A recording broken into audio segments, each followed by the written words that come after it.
Kung isa ka sa mga nakakuha sa Green Meadow Phase 4 at wala ka pang idea kung ano na yung mga nangyari dito sa area na ito, samahan mo ko sa aking paglilibot ngayong araw. Guys, buti na lang at hindi maulan. Kanina medyo makulimlim pero thanks goodness at maganda ang panahon. So, let's go! Ano pala? Sobrang pawis. Uy, mag-ingat dito, marami na nakatira dito. Turnover na sila nagkakot. Dito, diretso ka na.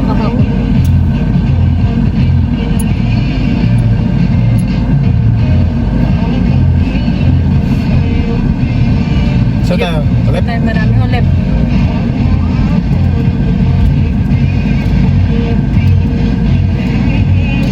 Diretso lang.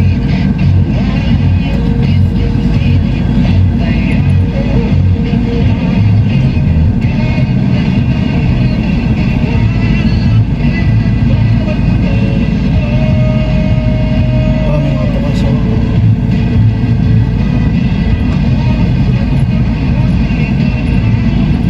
Pag matingin ka palawag doon sa bunga, dito na lang sa mga gitna.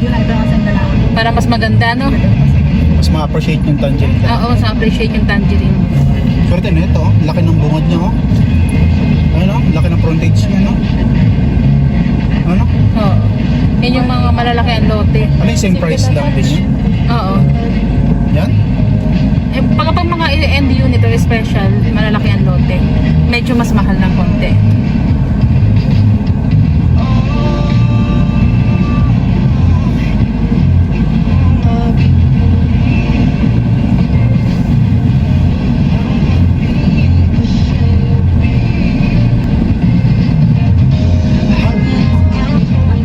Diretso lang.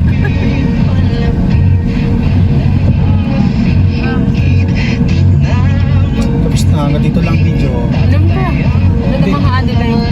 Delay naman ito. Pabidyo na ito. Ayun, may jasmine din.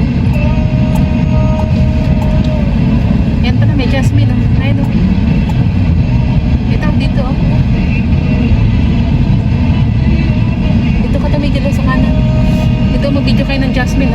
Hindi, pati delay. Ito. Jasmine.